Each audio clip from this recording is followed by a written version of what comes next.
Hi guys, welcome to our channel. Hi guys. Guys, एक video देख रहा था मैं, उसमें था कि कोई एनआरआई 17 साल के बाद अमेरिका से इंडिया वापस गया है और उसका नंबर 1 रीज़न जो जाने का था वो था कि हेल्थ केयर। इट्स लाइक कि अमेरिका से इंडिया लोग जाते हैं और काफ़ी रीजंस के लिए जाते हैं। मैंने कई वीडियो भी बनाई है पहले कि जब ग्रीन कार्ड नहीं मिलता उनको, या फिर अगर कोई अपॉर्चुनिटी शुरू करना चाहते हैं इंडिया में, या फिर फैमिली के पास जाना चाहते हैं। हेल्थ केयर के लिए कभी कोई वापस नहीं गया। तो शौक था मैं देख के कि तो मैं वही वीडियो आपके सामने प्ले करना चाहता हूँ और शिल्पा के साथ डिस्कस करना चाहता हूँ ये आज की वीडियो में। ऐसा क्या हुआ ऐसा, क्योंकि शिल्पा आपको पता ही है मेडिकल इंडस्ट्री में काम करती है और 17 साल से अमेरिका में है। तो शिल्पा का पॉइंट ऑफ व्यू और अपना पॉइंट ऑफ व्यू देंगे उसके ऊपर। तो दिखाते हैं आज की वीडियो आपको। When I became a mom, reality hit me in a way I never expected. Even for the smallest concern, it felt like a whole saga. Calls, co-pays, approvals, just to get basic healthcare. Moving to India wasn't about perfection, but here, healthcare doesn't feel like a luxury. We have access to good doctors, quicker care, and a support system that actually feels accessible. तो पहले तो मैं ये भी pause करूँगा और इसमें जैसे बहुत सारी चीज़ें बोली, कोपेज, डिडक्टिबल और इन सब चीज़ों से परेशान हो गई थी बंदी। और क्विकर एक्सेस के लिए हेल्थ केयर मज़ा नहीं आया इस फैमिली को, ये जो भी फैमिली है। तो ऑब्वियसली मैं मानता हूँ ये 2-3 बहुत सारी टर्मिनोलॉजी यहाँ की डिफरेंट है। It's not India, right? America है तो अमेरिका की टर्मिनोलॉजी चलेगी ना। कोपेज, डिडक्टिबल, ये सब क्या होता है? कंफ्यूजिंग है क्योंकि हम लोग इंडिया से हैं, हमें आदत नहीं है, राइट? तो वही बात है ना, देखो अब आप इंडिया से आए हो, दूसरी कंट्री में आके रह रहे हो, फॉरएवर रह रहे हो, राइट? तो ये हमारी ड्यूटी है कि हम यहाँ के रूल्स एंड रेगुलेशन सीखे, राइट? ड्राइविंग भी जैसे हम खुद ही सीखते हैं यहाँ पे आके। बहुत यहाँ के लॉज और इंडिया के लॉज फर्क है ना, ड्राइविंग लॉज भी, हर चीज अलग होती है। तो हेल्थ केयर भी यहाँ पे डिफरेंट है। तो ये हमारी रिस्पॉन्सिबिलिटी होती है कि हम समझें health care, basic health care की भी कोपे क्या होता है। छोटी छोटी जो चीजें हैं वो आप एटलीस्ट वो टर्मिनोलॉजी आप सीखें, समझने की कोशिश करें, है ना? 17 साल से ये लोग जो भी हैं, ये लोग अमेरिका में रह रहे हैं और ये समझ नहीं पाए कभी। भाई मैं कंफ्यूजिंग है, मैं मानता हूँ। मैं भी 4-5 साल के बाद तो मैं भी समझ गया था क्या होता है ये सब। ये 17 साल में नहीं समझ पाए। और क्विकर एक्सेस मिलता है इनको इंडिया में। यस, इंडिया में मिलता है, पर क्या अमेरिका में नहीं मिलता? That's not true, not totally true. America में अगर आपको बहुत जल्दी अगर चाहिए और कहते हैं ना अपॉइंटमेंट नहीं मिलती, वो तब नहीं मिलती अगर हम नए पेशेंट हो किसी डॉक्टर के। अगर आपका डॉक्टर सेम है, लेट्स से हमने नया पेशेंट डॉक्टर लिया, हमने साइन अप कर लिया उसके साथ और पहली अपॉइंटमेंट ले लो जब भी आपको चाहिए। अब वही डॉक्टर है मेरा, 4 साल से वही डॉक्टर है, मैं नया नहीं हूँ उसके लिए, नया डॉक्टर नहीं है वो मेरा। तो जब भी अपॉइंटमेंट होगी फटाफट मिल जाएगी।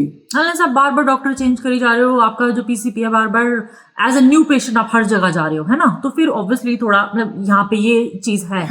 बट अगर आपने जैसे आपकी जब हेल्थ केयर स्टार्ट हुआ ना, आपका जो कवरेज स्टार्ट हुआ जनवरी में, यूजुअली यहाँ स्टार्ट होता है, तो आपने अपना पीसीपी अगर ढूंढ लिया तो that's your primary care doctor. तो बस जो भी हुआ छोटी बड़ी चीज जो है, आप सबसे पहले पीसीपी के पास जाओ। अब अगर कुछ मेजर है तो आप स्पेशलिस्ट के पास जाओगे। और मैं ये कहूंगी कि it all depends on your insurance, क्या इंश्योरेंस है आपकी, राइट? अगर आपकी बहुत हल्की इंश्योरेंस है तो हाँ, आपको ऑथराइजेशन लेना पड़ेगा, ये लेना पड़ेगा, वो लेना पड़ेगा। बट अगर आपने बहुत अच्छी हेल्थ केयर ली हुई है, या बहुत अच्छी भी नहीं कहूंगी, आपने ठीक ठाक इंश्योरेंस ली हुई है, तो इट्स नॉट टू बैड अगर आप ढंग से समझें तो। It's not too bad. हाँ, इंडिया में क्विक है एक्सेस। यहाँ पे भी बहुत स्लो नहीं है। यहाँ पे अगर अपॉइंटमेंट कहते हैं ना, अपॉइंटमेंट 4-4 महीने नहीं मिलती, वो इसलिए होता है कि अगर नए पेशेंट हो किसी डॉक्टर के, एक बार ले लो कोई डॉक्टर, उससे पहली अपॉइंटमेंट ले लो, फिर जल्दी मिल जाती है अपॉइंटमेंट्स। और अगर वो भी नहीं है तो अर्जेंट केयर, इमरजेंसी कभी भी चले जाओ गाइस। कंटिन्यू करते हैं।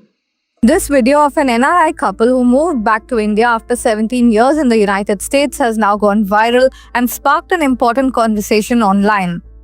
This because one of the main reasons they said was the soaring healthcare expenses in the US, which left them financially strained and emotionally overwhelmed. A key topic of discussion in the US right now, this is something which has been of concern to many Indians living in the US too. For the privilege of having health insurance, we first had to hit a $14,000 deductible every single year.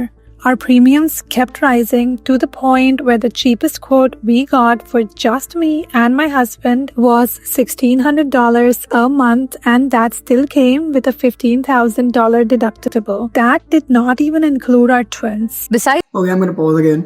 ये कौन सी दुनिया के courts बता रही है भाई? हम भी 17 साल से रह रहे हैं, हम भी इंश्योरेंस लेते हैं। पता नहीं कौन से, या तो ना देखो यहाँ पे 3-4 ऑप्शंस मिलती है जब आप हेल्थ केयर इंश्योरेंस लेते हो, और मोस्टली जो यंग कपल है, बाय द वे, बुढ़े नहीं है ये लोग, राइट, जो बूढ़े लोग होते हैं उनको गवर्नमेंट देती है इंश्योरेंस। तो मैं इनकी बात कर रहा हूँ, ये भी यंग है, हम भी यंग है, तो मुझे पता है बहुत सस्ती में होती है इंश्योरेंस। इतनी तो नहीं होती, $1600 पूरे महीने की नहीं होती भाई। प्लस देखो, अगर आप मेरे हिसाब से ये जॉब कर रहे होंगे थोड़ी लाइक ठीक ठाक कंपनी में होंगे, राइट, लाइक कहीं जॉब कर रहे हैं, तो अगर आप जॉब कर रहे हो तो आपको कंपनीज प्रोवाइड करती है हेल्थ केयर इंश्योरेंस। अगर आप जॉब नहीं कर रहे तो आपको बाहर से इंश्योरेंस लेनी पड़ती है, वो जो मार्केट प्लेस बोलते हैं, वो थोड़ी सी महंगी होती है। वो थोड़ी सी महंगी होती है। अगर आप जॉब के थ्रू ले रहे हो तो आपको अच्छी इंश्योरेंस मिलती है, ठीक है। तो उसमें बहुत स्टेजेस होते हैं कि भाई ब्रॉन्ज लेना है, सिल्वर लेना है, ये लेना है, गोल्ड लेना है। और अगर आप बहुत बेसिक से बेसिक ले रहे हो क्योंकि आप चाहते हो कि आपका प्रीमियम जो एवरी मंथ कम दे हम, तो ऑब्वियसली अगर आप एवरी मंथ प्रीमियम कम दे रहे हो तो आपका डिडक्टेबल इतना हाई होगा कि आपको पूरे साल में पहले वो मीट करना पड़ेगा, फिर आप मतलब इंश्योरेंस किक इन करेगी, राइट। तो इन्होंने बेसिकली वही किया है कि अगर डिडक्टेबल इनका बहुत ज्यादा है ना तो प्रीमियम इनका बहुत कम होगा। 1600 तो बिल्कुल नहीं होगा। हाँ। मैं आपको शर्त लगाता हूँ, 100% गारंटी दे रहा हूँ। हम भी भाई 16-17 साल से अमेरिका में रहना है, हमें पता है कैसे काम करती है इंश्योरेंस। अगर या तो प्रीमियम ज्यादा दो महीने का ताकि डिडक्टेबल कम हो जाए। हम अपना बताएं, हम दोनों का इवन हेजल का मिला के, बेबी का मिला के भी हमारा अबाउट $800 जाता है महीने का। $800 महीने का, और हमारी कोई घटिया इंश्योरेंस नहीं है। डिडक्टेबल भी हमारा $4-5 हज़ार ही है, दैट्स इट। अब और हमारी इंश्योरेंस भी ऐसी है कि 90-10 कवर करती है। हाँ, और बाय द वे एक चीज और क्लियर कर दूं, अगर आप लोगों को लगता है कि अमेरिका का हेल्थ केयर बहुत बेकार है, तो हेल्थ केयर मतलब सिस्टम, हेल्थ केयर तो बहुत अच्छा है, सिस्टम की बात करते हैं कि जैसे कह रहे हैं ना $15,000-16,000 डिडक्टेबल है, मतलब पहले आपको वो देना पड़ेगा तब इंश्योरेंस कवर करेगी, ऐसा नहीं होता। वो होता है जैसे आपका 3,000 का बिल आया तो 90% इंश्योरेंस कवर करेगी, 10% हम कवर करेंगे। मतलब 300 मैं दूंगा अभी, 90% हमारे केस में, वरना 80-20 भी होता है किसी किसी के केस में, तो इंश्योरेंस देगी। तो मैं 300 दे के जब तक मैं अपना डिडक्टेबल 16,000 का है, उसका मेरा तो 4,000 का ही है, जब तक मैं 4,000 नहीं मीट कर लूंगा ना तब तक मैं 300-400 ऐसे देता रहूंगा। ऐसा नहीं कि सीधे मुझे 4,000 देने हैं तब एक पैसा मिलेगा इंश्योरेंस से, ऐसा नहीं होता। और प्लस जो आप प्राइमरी के डॉक्टर जाते हो ना, वहां पे कभी भी डिडक्टेबल नहीं चलता। वहां पे यू जस्ट पे योर कोपे, जो भी आपकी कोपे है, और दैट्स इट, ठीक है ना। उसके बाद वही जो 80-20 है या 90-10 है, जो भी आपकी इंश्योरेंस है वो करता है।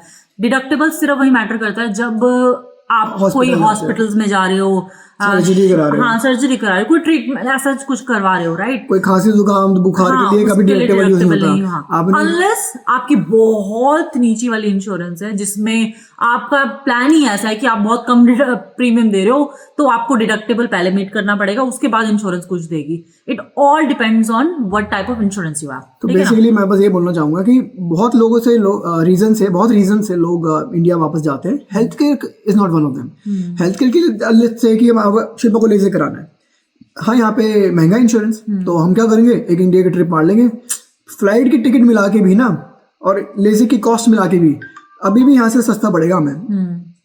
तो इसके लिए मूव थोड़ा ना जाएगा कोई बंदा, कोई और रीजन होगा, वो मैं मानता हूँ। चलो देखते हैं आगे। Besides the healthcare burden, they also felt that being without family support in the US and parenting there was isolating, and they wanted their kids to grow up the way they grew up in India with friends and family around. Having just 6 weeks of maternity leave as opposed to 26 weeks in India was also an important factor for the couple, who said it left them exhausted and stressed. I'm going to pause again. अब आगे ना असली reason पे कि family support चाहिए था इनको और अपने बच्चों को भी सोशलाइज कराना था। हाँ ठीक, वो मैं मानता हूँ, या आई गिव दैट, या दैट्स गुड पॉइंट। अब अगेन जो सेकंड पॉइंट है कि यहाँ पे सिर्फ 6 हफ्ते की वो मिलती है मैटरनिटी लीव वर्सेस 26 हफ्ते की इंडिया, गलत है। हर कंपनी की अलग पॉलिसी होती है। मेरी कंपनी में 3 महीने की मैटरनिटी लीव थी पिछली कंपनी में, और कई कंपनी में जिसमें मैंने जॉब्स अप्लाई करी हैं 6 महीने की भी मैटरनिटी लीव मिलती है अमेरिका में भी। ये डिपेंड करता है कि आप कौन सी कंपनी में काम कर रहे हो। अब मुझे नहीं पता ये लोग मतलब इतनी कौन सी कंपनी में काम करते हैं जो जिनको सिर्फ 6 हफ्ते की मिली बस। और तो ऐसे जनरलाइज नहीं करना चाहिए कि अमेरिका में 6 हफ्ते की मिलती है। ये मत कहो कि अमेरिका में मिलती है, आप ये कहो कि आपको 6 वीक्स की मिल रही है, ऐसे बोलो ना। अब कईयों को तो 3 महीने की 6 महीने की मिल रही है, और कईयों को मिल रही है 6 हफ्ते की। तो वो डिपेंड करता है कि भी आपकी कंपनी कौन सी है। They acknowledged that while India isn't perfect, healthcare is more affordable and support was easier.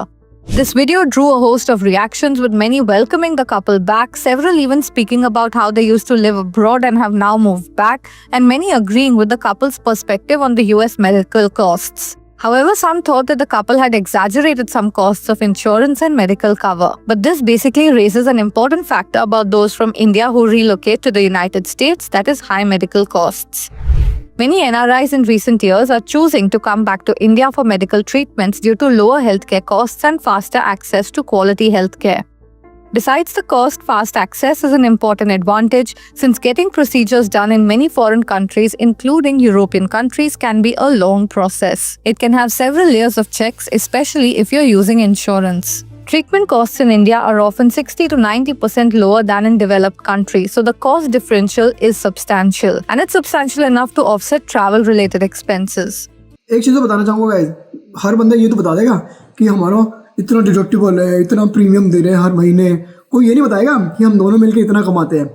भाई अगर हस्बैंड वाइफ काम करते हैं ना अमेरिका में, जो कि मोस्टली लोग करते हैं, कोई बहुत ही कम होते हैं जो कि हस्बैंड काम कर रहा है या वाइफ काम कर रही है, एक बंदा काम कर रहा है दूसरा नहीं कर रहा, तो दोनों की सैलरी मिला के ना कम से कम $15,000 तो होगी कि you know like I would say. क्योंकि देखो अगर 17 साल से अमेरिका में रह रहे हैं, कुछ तो अच्छी पोजीशन पे होंगे, और मोस्टली इंडियंस आईटी में डॉक्टर ऐसे काम करते हैं, या यू नो गैस स्टेशन वगैरह होता है। तो मैं बोलूँ चलो 10,000 मान लो, दोनों की मिला के $10,000 तो इनकम होगी महीने की।